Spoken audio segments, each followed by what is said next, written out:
Saudamos nossos irmãos na graça e paz de Jesus Cristo, nosso Senhor. Hoje nós estamos na aula 7 do nosso curso Doutrinas.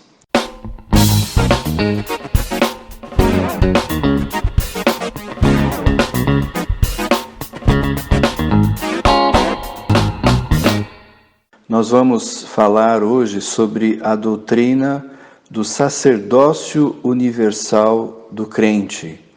Essa doutrina é muito interessante e muito importante na vida da igreja. Portanto, é uma doutrina que está diretamente relacionada com a atividade, a atuação da igreja como povo de Deus. A doutrina do sacerdócio universal foi uma doutrina extremamente falada e divulgada por Lutero. Além dos solas que nós conhecemos, né? Sola é a palavra latina para somente, né? Somente a fé, somente Jesus Cristo, somente as Escrituras, etc. A doutrina do sacerdócio universal foi extremamente defendida por Lutero, a ponto de vários estudiosos colocarem que essa doutrina era tão importante quanto os solas, porque era uma marca presente da época que a reforma foi constituída. E o que Lutero queria dizer com isso, nessa defesa dessa doutrina? Porque na época de Lutero, as pessoas eram divididas entre o clero, então aqueles que eram sacerdotes diante de Deus, e os leigos, que vem da palavra laico, da palavra povo, né? Então, aqueles que não tinham uma função sacerdotal e, portanto, apenas assistiam o sacerdote. Isso parece antigo, mas se você lembrar que na década de 60, ainda aqui no Brasil, as missas eram feitas em latim e o padre fazia de costa para a igreja, por quê? Porque só ele falava com Deus e o povo não tinha praticamente nenhuma participação a não ser repetir algumas rezas, algumas ladainhas da liturgia católica. Tirando isso, não faziam absolutamente mais nada. Não eram convidados a ler a Bíblia, não eram convidados a orar, não eram convidados a fazer nenhuma atividade específica como povo de Deus na igreja. Depois do Concílio Vaticano II, na década de 60, que então a Igreja Católica, né, mundialmente fez uma mudança nesse processo, que nada mais fez do que, de certo modo, incorporar em parte a doutrina que nós temos já há muito tempo, que é a doutrina do sacerdócio universal dos crentes. Então, para nós, isso é uma riqueza da nossa tradição, uma riqueza da ação eclesiológica, de como a igreja deve exercer a sua atividade no mundo. E nós também precisamos, de certo modo, resgatar essa doutrina, porque como nós somos o maior país católico, nós temos uma influência, querendo ou não, do catolicismo sobre o grupo protestante, o grupo evangélico, o grupo pentecostal e etc. Por exemplo, hoje é muito comum nós termos uma figura de sacerdote dentro do meio evangélico.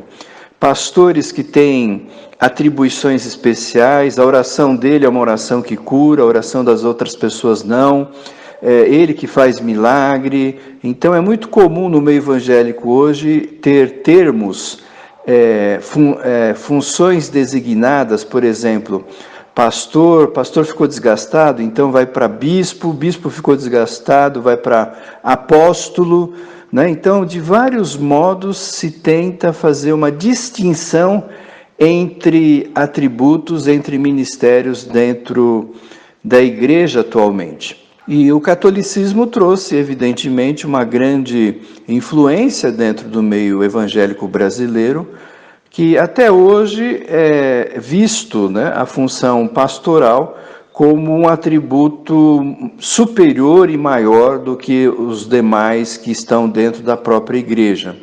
Eles são diferenciados, têm suas funções diferenciadas, como a gente vai ver em breve, mas nós temos que entender que todos nós somos sacerdotes diante de Deus. Eu quero então começar essa perspectiva através da palavra de Deus.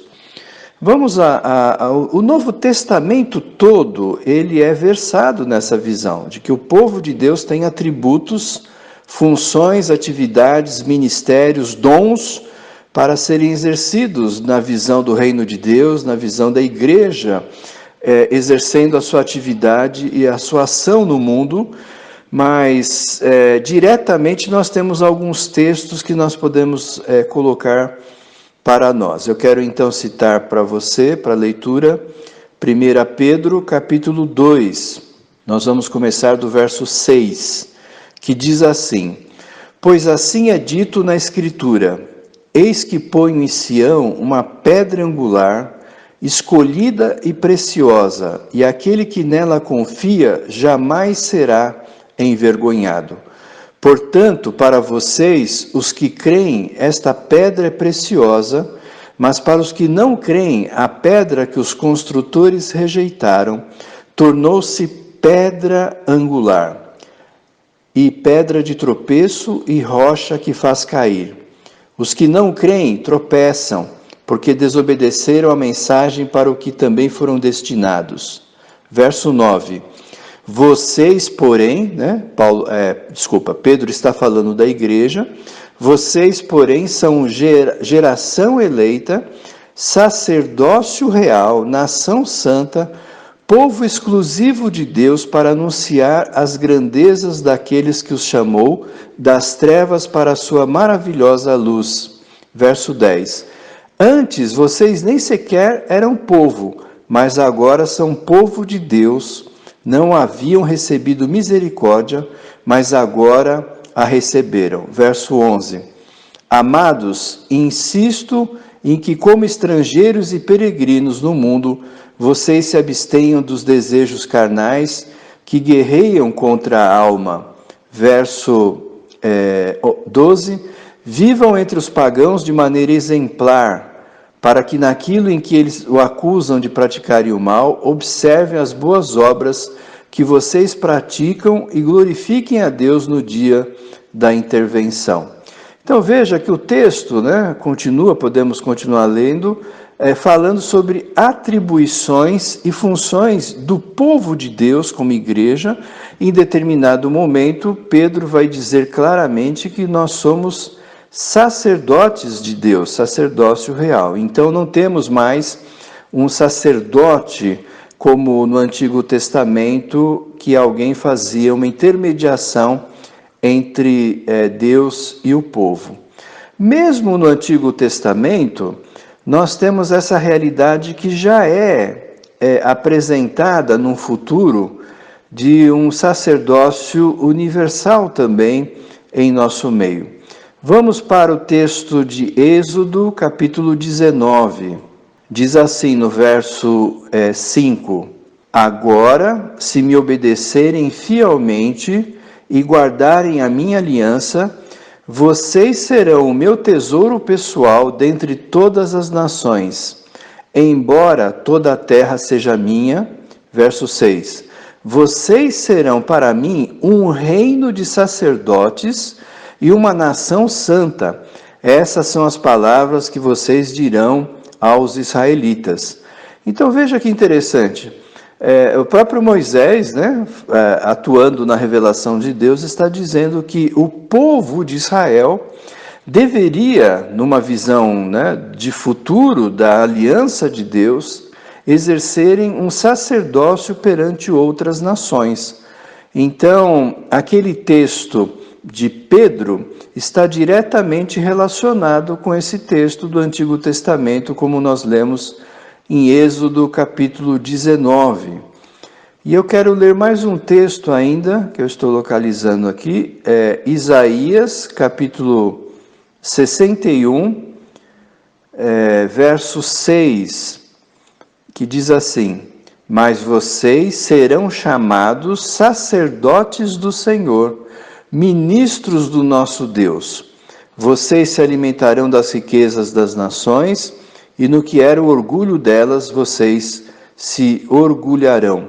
Então, novamente aqui, o texto nos coloca diante dessa realidade, de que Deus quer que não haja uma diferenciação entre um clero e o povo de Deus. Todos nós somos sacerdotes, e isso implica uma série de atuações e visões daquilo que Deus quer colocar para as nossas vidas. Esse fato traz consigo mesmo três grandes implicações para nós. Em primeiro lugar, como sacerdotes, temos um livre e ilimitado acesso a Deus. Isso a gente viu em 1 Pedro 2,5, por exemplo. Em outros textos que nós temos, em Efésios, Colossenses, etc. Em segundo lugar, esse sacerdócio requer santidade daquele que se dispõe a ser servo de Deus, na adoração, no serviço do Senhor. Terceiro, o exercício de funções na vida da igreja, seja na participação do culto, no oferecimento de sacrifícios espirituais agradáveis a Deus, seja nas mais variadas e amplas maneiras de servir em nome de Deus as demais pessoas, como a gente leu também em 1 Pedro 2,9. Nesse serviço a Deus está incluída a função de interceder e apresentar Cristo ao mundo através do testemunho pessoal. Então, não é um clero profissional, não são pessoas especificamente únicas, mas todo o povo de Deus é chamado para ser esse laus, esse povo, esse grupo que vai exercer a função de ser igreja de Jesus Cristo. A doutrina do sacerdócio universal dos crentes, apesar de ser, portanto, claramente apresentada no Novo Testamento, possui o apoio no Antigo Testamento, como nós lemos em Êxodo capítulo 19, 5. E também em Isaías 61, 6. As riquezas de outras nações serão compartilhadas com vocês, porque vocês estarão ministrando a essas nações, Então há uma visão nesse sentido. Vamos dar uma espiada na função sacerdotal lá no Antigo Testamento. O sacerdócio foi estabelecido em Arão e nos seus filhos, quando a formação religiosa do povo de Israel foi formalmente instituída na aliança que Deus fez no Monte Sinai.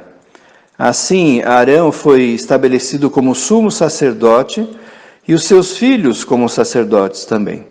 Cabia ao sumo sacerdote o papel principal de dirigir o culto, gerenciar as atividades do tabernáculo, organizar e realizar as ofertas de sacrifício e as festas religiosas do povo. O sumo sacerdote era o responsável por entrar no local do templo chamado Santo dos Santos, uma vez por ano, para fazer as ofertas pelo pecado dele e depois do povo. Os sacerdotes atuavam como apoio em tarefas estabelecidas pelo próprio Deus, sendo responsáveis pela manutenção do tabernáculo, depois do templo, o ensino, pela música em coral, por exemplo.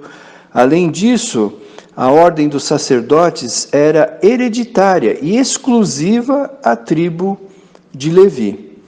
Com o passar da história, a função de sumo sacerdote assumiu uma posição de destaque e prestígio entre o povo, especialmente quando foi construído e estabelecido o templo em Jerusalém.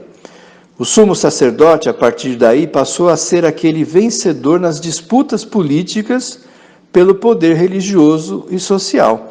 Você lembra que quando Cristo chegou, exercendo seu ministério, ele encontra então estrutura sacerdotal extremamente forte, a qual vai se opor à sua posição e à sua vinda, como o Messias e Salvador.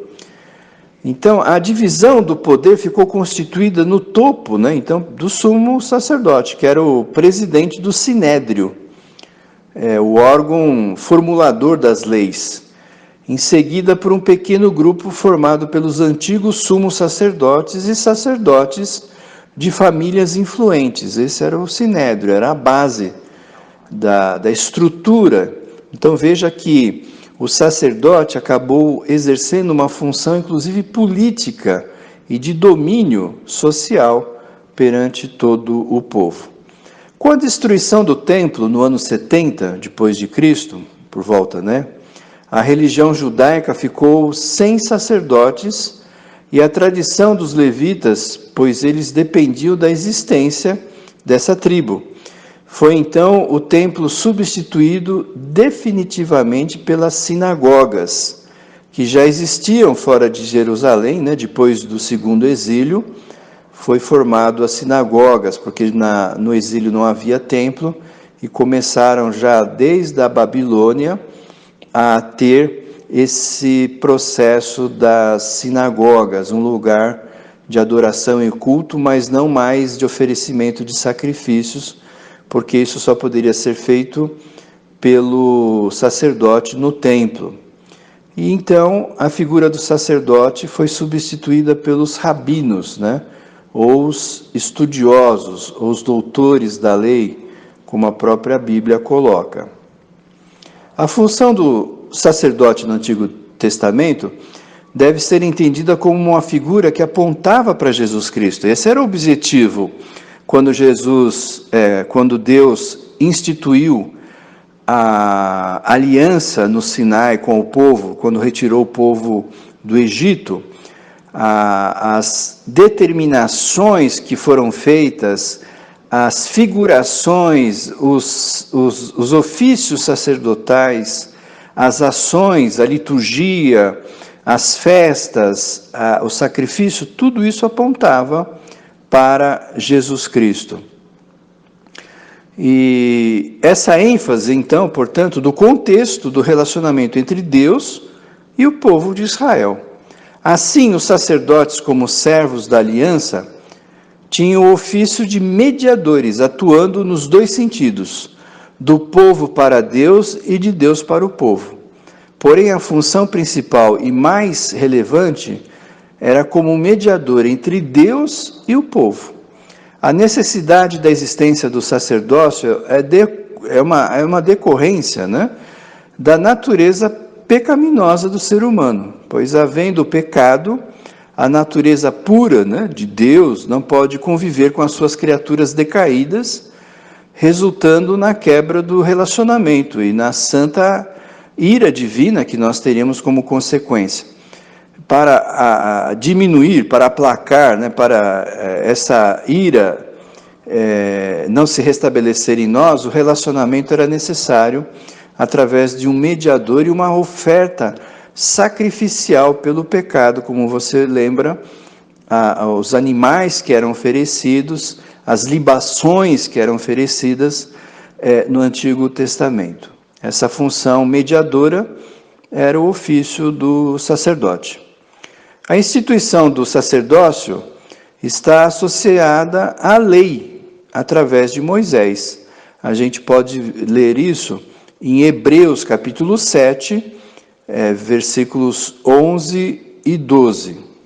Se nós lermos então esse texto, né, ao serem confrontados com a lei, né, nós, quando somos confrontados com a lei, o padrão divino de retidão requerido, os seres humanos, nós somos reprovados e, como consequência, existe a necessidade de um sacerdócio para mediar de forma redentora a relação entre Deus e o pecador, entre nós. Ser sacerdote significa oferecer sacrifícios e agradar a Deus.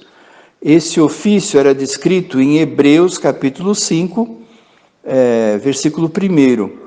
A carta aos Hebreus é considerada a epístola do sacerdócio.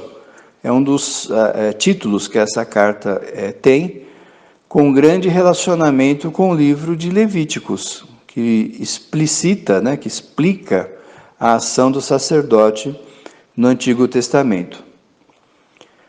Cada grande sacerdote é escolhido entre os homens e nomeado para servir a Deus em favor do povo, apresentando a Deus ofertas e sacrifícios pelos pecados. Assim, todo sacerdote deve ter o que oferecer. São diferentes tipos de ofertas. Se você ler Levíticos, do capítulo 1 a 7, mas a principal está ligada à oferta pelo pecado. A maior oferta, contudo, foi oferecida, evidentemente, pelo nosso sacerdote, que é Jesus Cristo, conforme a gente lê em Hebreus 8:3, oferecendo a si mesmo, Hebreus 7:27, isto é, o seu próprio sangue, Hebreus 9:12, e o seu corpo, Hebreus 10:10. Durante o período do Antigo Testamento, o acesso do ser humano a Deus era limitado e sempre intermediado pelo sumo sacerdote, que apenas uma vez ao ano podia entrar, então, no lugar santíssimo para se encontrar com Deus. E havia, inclusive, uma grossa cortina para separar o lugar santo, santo dos santos, e o sumo sacerdote tinha o seu corpo amarrado por cordas, como recurso necessário a retirá-lo de lá em caso de impedimento de locomoção. Então, naquela época, do Antigo Testamento, apenas o sacerdote que era da tribo de Levi, dos levitas, era designado para levar as ofertas e realizar o sacrifício. Apenas as pessoas que cumpriam os ritos do dia da expiação eram consideradas em relacionamento aberto com Deus. Apenas as pessoas que conheciam, respeitavam e obedeciam os requisitos da lei eram consideradas justas. Essa ordem sacerdotal do Antigo Testamento era imperfeita, havendo necessidade de outra ordem nova e diferente, conforme a gente lê em Salmos 110:4. A antiga ordem, então, de sacerdotes, não efetivava a realidade da reconciliação com Deus, mas apenas representava o princípio preparatório da propiciação, ou seja, da cobertura dos nossos pecados. Havia a promessa da nova aliança, a gente pode ler isso em Jeremias 31, do verso 31 ao verso 34, que coloca a lei de Deus no coração do seu povo e remove os seus pecados para sempre. Os sacerdotes no Antigo Testamento eram todos mortais e pecadores, necessitando eles próprios serem redimidos e reconciliados. Assim, antes de oferecerem sacrifícios pelo povo, entregavam ofertas pelos seus próprios pecados. A repetição dos sacrifícios oferecidos pelos sacerdotes demonstra não apenas a insuficiência daqueles sacrifícios, mas também a sua incompetência. A gente lê isso em Hebreus 5:3, 7:27 e capítulo 10, versículo 1 e 2. No Antigo Testamento, os animais oferecidos nos sacrifícios simbolizavam a transferência dos pecados das pessoas pecadoras, para uma vítima inocente. Essa era a ilustração, a simbologia que nós temos no Antigo Testamento. Como consequência, a natureza daqueles sacrifícios era, portanto, simbólica, porque é impossível que o sangue de touros e de bodes remova pecados. É o que diz Hebreus 10, versículo 4.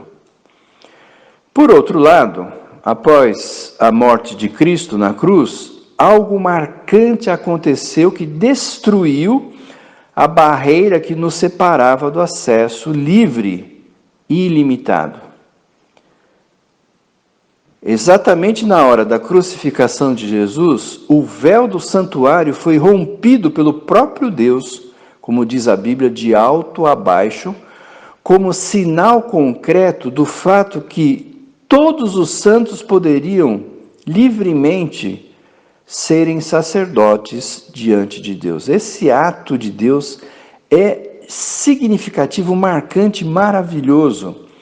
O véu, que era a entrada dos santos, que somente o sumo sacerdote podia entrar, na cruz do Calvário foi rasgado de cima a baixo e, portanto, isso marca um momento muito especial onde a nova aliança está determinando que agora não há mais sumos sacerdotes ou pessoas que são colocadas especialmente para fazerem uma intermediação com Deus, mas todos estão livremente considerados nessa condição diante de Deus através de Jesus Cristo, nosso Senhor. Isso é maravilhoso, isso é fantástico, essa ação de Deus em toda essa simbologia, em todos esses sinais, essas evidências que o Senhor vai colocando diante de nós. A partir daí, ir a Deus tornou-se uma tarefa exercida apenas através do intermédio de Jesus Cristo. O sumo sacerdote para sempre é Ele, né? Mateus 27, 51 a 54, Efésios 2, versículo 13. E quais são as consequências disso então? Primeira consequência, todo crente verdadeiro foi chamado para ser um sacerdote, pois Cristo é o modelo a ser imitado. Essa é uma lição profunda e bela para nós. Todo crente é chamado a um sacerdócio. Segundo ponto dessa consequência de Jesus Cristo ter feito este ato e esta transferência para nós desse exercício de ministério, de atividade. Os que creem no Senhor são seus filhos, independentemente de idade, gênero e posição social. Então, nós não somos mais da tribo de Levi para ser sacerdotes. Nós não temos que ser somente homens para ser sacerdotes. Na aliança com Jesus Cristo, todos nós somos iguais. Não há homem, não há mulher, não há escravo, não há senhor, não há judeu, não há gentil. Todos são um e todos são iguais diante de Deus nesse significado. Terceiro, a comunicação entre Deus e o ser humano é bilateral, pois podemos falar com Ele através da oração, assim como Ele fala conosco através da sua palavra escrita, pelo Espírito Santo que nos habita. 4. São declarados justos todos aqueles que creem em Cristo, 1 João 2, 29, e herdarão a vida eterna com Deus, João 3, 16. Quinto ponto, Jesus Cristo é o sumo sacerdote perfeito, que ofereceu o sacrifício perfeito, uma vez só, a fim de cumprir as promessas do Antigo Testamento. Isso fica bem claro em vários textos do Novo Testamento, dos Evangelhos, e de um modo muito especial nessa análise que o livro de Hebreus faz do sacerdócio através de Levíticos. O item 6. A nova ordem sacerdotal, sacerdote e rei, encontra seu ponto perfeito na pessoa singular de Jesus. Jesus é o sacerdote, é o rei, é o profeta, é o perfeito prodígio de Deus, ação de Deus, revelação de Deus, como nós já pregamos e falamos sobre essa realidade. 7. A perfeição do sacrifício de Jesus está baseada no fato dele não ter pecado algum, na sua natureza humana perfeita e no valor infinito da sua vida. 8. Jesus foi, ao mesmo tempo e de uma vez por todas, sacerdote e sacrifício. Esse é o grande milagre de Deus. Jesus, ao mesmo tempo, era o Cordeiro de Deus oferecido pelo nosso pecado, e ao mesmo tempo ele é o perfeito sacerdote que em uma única ação realiza este ato diante de Deus. 9. Jesus foi o carregador, aquele que sobre ele foi colocado todo o pecado, fazendo-se pecado por nós, não pecador por nós, e sofrendo a rejeição e morte que eram nossas. 1 Pedro 2, 22 a 24, 1 Pedro 3, 18, Hebreus 4, 15, Hebreus 7, 26 e 27. O item 10, em Cristo e só nele somos santificados. Hebreus 2, 14 e 15 e Hebreus 10, de 10 a 14. Portanto, a doutrina do sacerdócio universal, ela tem na Reforma um ponto fundamental nessa estrutura da nossa visão eclesiástica, eclesiológica, ou seja, a forma de ser, como se comporta e como se constitui a Igreja. A Igreja Católica, desde muito tempo atrás, exercia o sacerdócio entre as pessoas e Deus. De certo modo, ou talvez de todo modo, a Igreja Católica adotou uma mesma perspectiva do Antigo Testamento, entendendo que havia pessoas especiais para exercício do sacerdócio. E nessa consequência, portanto, a Igreja Católica estabelece dois tipos de pessoas. O clero, chamado também de espiritual, que exercia todas as atividades religiosas, inclusive a própria adoração. E o povo, o grupo de pessoas que ia simplesmente para assistir, considerado de pessoas comuns, sem acesso ao mundo espiritual. A Reforma Protestante rompeu com essa posição do laico, dessa posição que muitas pessoas falam assim, é o clero e o laico, aqueles que não são do clero. E é importante nós não termos essa diferenciação, ainda que às vezes está subliminar na cultura e na forma do pensamento de povos influenciados pelo catolicismo, e o Brasil de um modo muito especial, ter essa visão ainda muito forte na nossa estrutura. Às vezes a gente usa muito a palavra leigo, de laus, de povo, Então, leigo é o que não faz parte do clero. E essa estrutura não existe como forma de ser na Reforma. Nós temos uma outra cultura reformada que precisa, evidentemente, ser apropriada da maneira correta. Por isso que essa doutrina é tão importante, não somente no seu valor histórico, mas principalmente pela forma de atuação do povo de Deus. Portanto, os textos que nós lemos, em 1 Pedro 2, de 5 a 9, a Reforma utilizou de um modo muito claro para romper com essa posição, reafirmando o princípio bíblico, portanto, de que como indivíduos, todos os cristãos são igualmente sacerdotes. Esse é o sacerdócio daquele que, pela fé, foram unidos com Cristo, conforme o texto de Pedro que nós lemos. Isso quer dizer também que cada membro individual tem comunhão pessoal direta com o cabeça da igreja, que é Jesus Cristo. Então nós somos o corpo, todos nós, não alguns. Todos nós somos corpo, temos nossas funções, atividades, dons. Como o corpo tem diferenças, nós temos, mas todos nós estamos conectados, ligados ao cabeça da igreja, que é única e exclusivamente Jesus Cristo.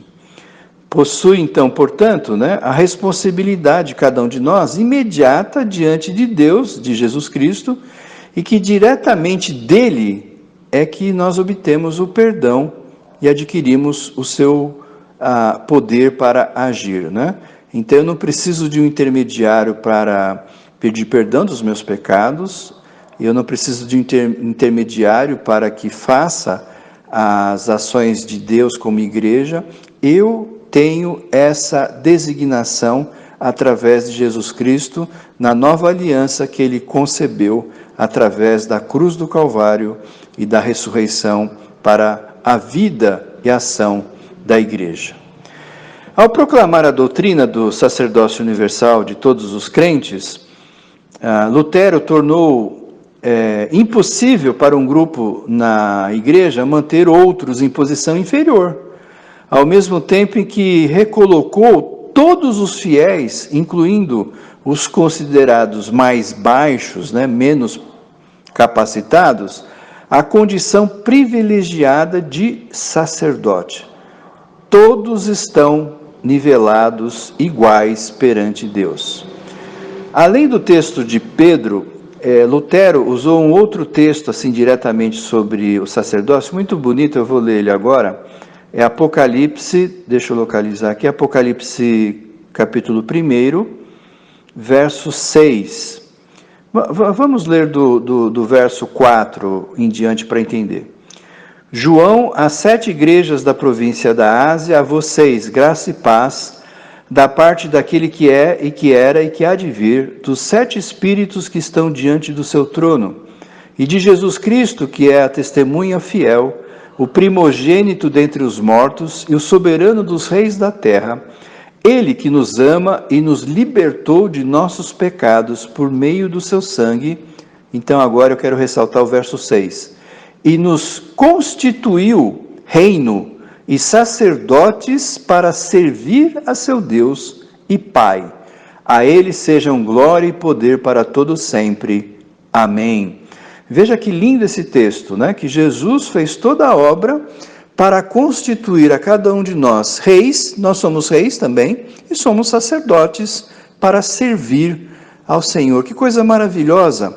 Nós fazemos parte da linhagem, da família real, fazemos parte da família que reina para sempre em Jesus Cristo, e ao mesmo tempo também fazemos parte do sacerdócio a ser exercido pela igreja. Que palavra maravilhosa que nós temos em Apocalipse capítulo 1, versículo 6. Como cada crente é um sacerdote, então cada um é capaz de fazer com que o Evangelho e seus benefícios estejam disponíveis para os outros.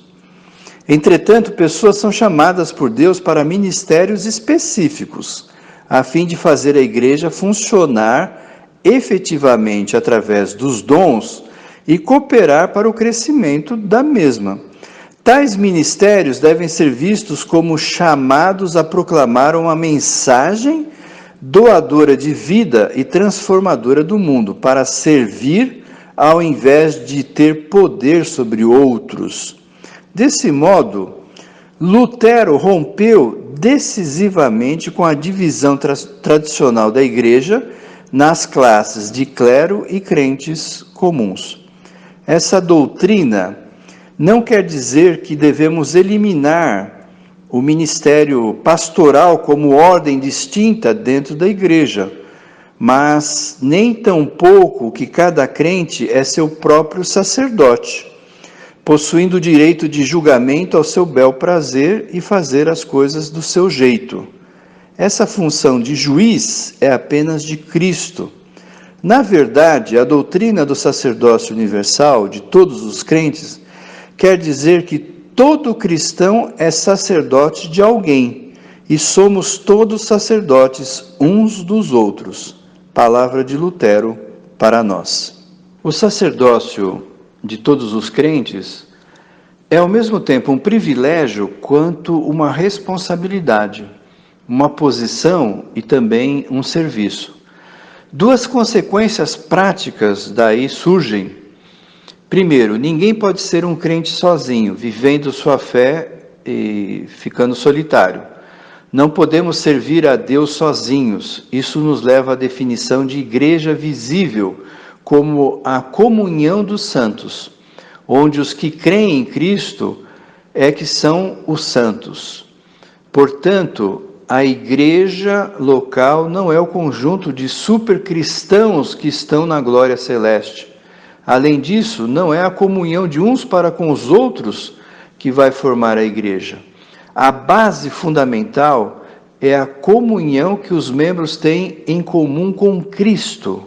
Essa comunhão produz relacionamento saudável entre os irmãos. Quando individualmente uma pessoa passa a ter comunhão pessoal com Cristo, no mesmo momento e por essa causa, passa a ter comunhão também com todos os nossos unidos em Jesus Cristo. Esse é o ponto de encontro, de convergência, união e de identificação. O ponto 2 é: a igreja é o povo. São as pessoas que formam a igreja com suas próprias vidas e não os aspectos organizacionais, seus programas. Igreja é agente da igreja, não as formas do seu agrupamento.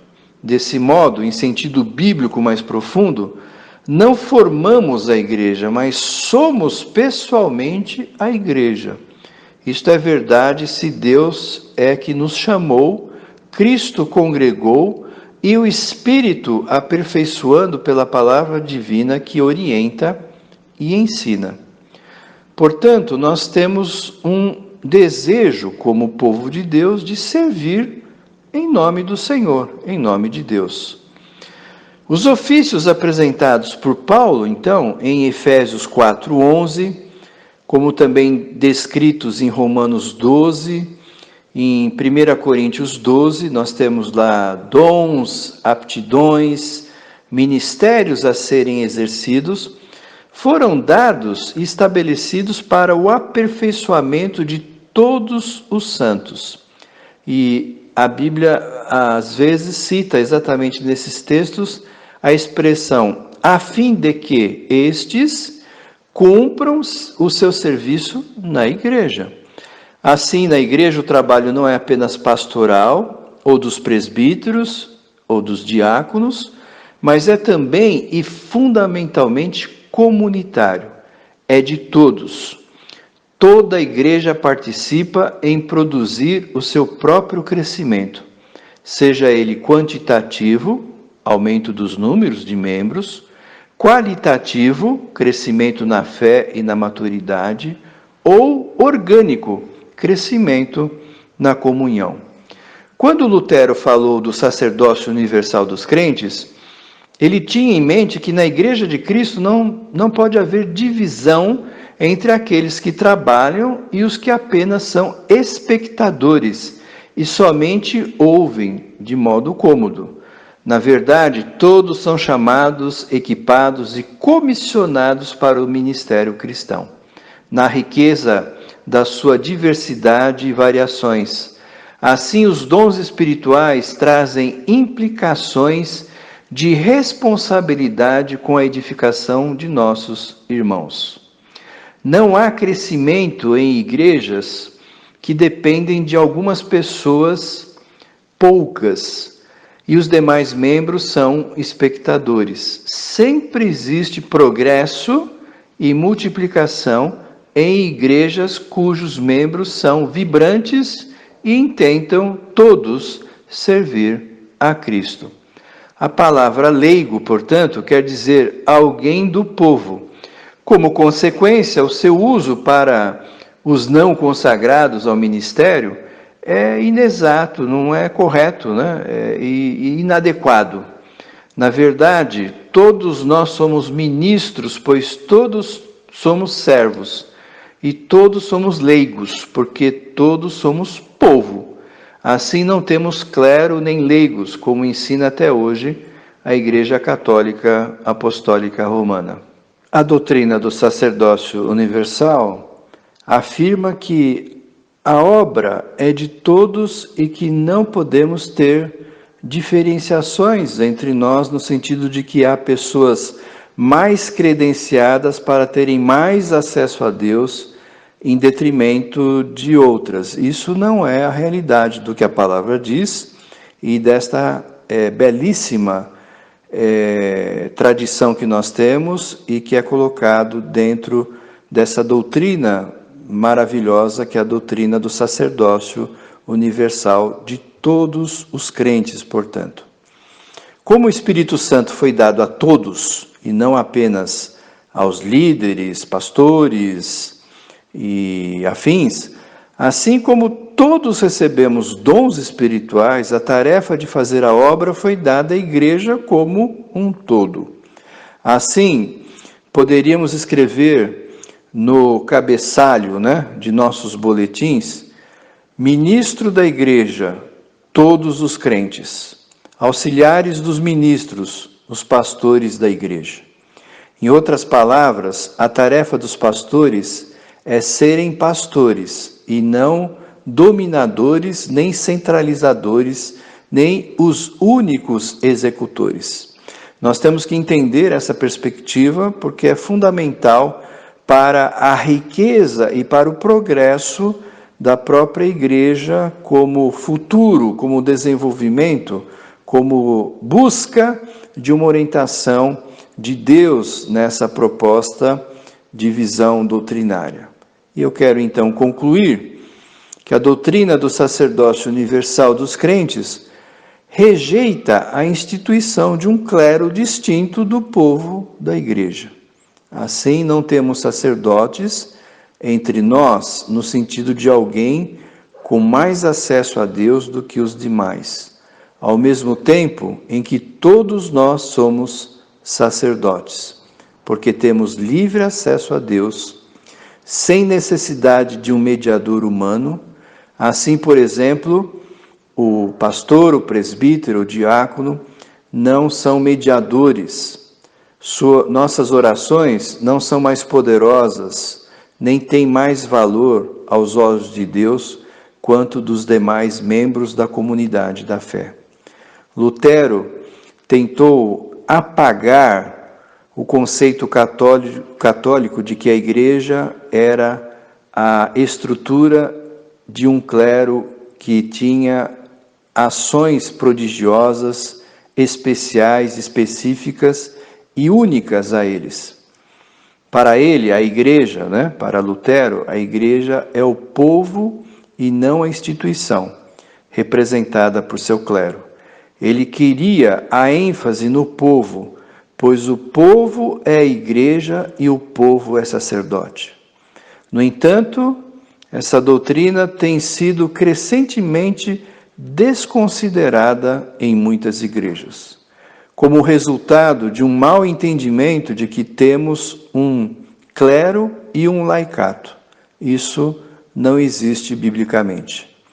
Demonstração disso sucede, por exemplo, quando se instituem nas igrejas ministros de forma a que eles sejam a única estrutura de liderança e de ação da igreja.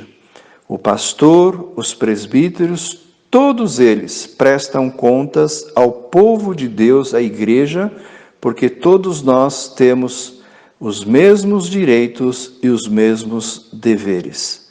Por isso, a figura da liderança, do ancião, do presbítero, do pastor, do sacerdote, no sentido de reverendo, por exemplo, deve ser colocada no seu devido lugar quando nós estamos diante da doutrina do sacerdócio de todos os crentes. Meu amado irmão, eu quero terminar dizendo: você tem toda a autoridade diante de Deus, você tem todas as atribuições diante de Deus, você tem todo o chamado diante de Deus, você tem todos os requisitos para agir como sacerdote diante de Deus. Nós somos sacerdotes para o mundo, no sentido de falar do Evangelho, pregar o Evangelho, viver o Evangelho, e a vida comunitária deve expressar não os valores do mundo, não os valores de uma tradição errada, como o catolicismo a tem, mas nós devemos, como igreja reformada, buscar com evidência, com clareza, uma formação do povo de Deus, para que todos nós tenhamos a compreensão que somos sacerdotes, temos valor, todos nós devemos exercê-lo para que as finalidades, as funções e os dons estejam amplamente distribuídos entre os membros e isso seja a expressão de uma igreja que é marcada pelo poder de Deus, o milagre de Jesus Cristo ser o cabeça, e isto sendo mostrado como povo, como comunidade, é um sinal do reino para o mundo. Que assim nós vivamos e possamos angariar e ter esta palavra não apenas como teoria, mas como expressão de vida para a honra e glória de Jesus Cristo, o nosso Senhor. Amém. Amém.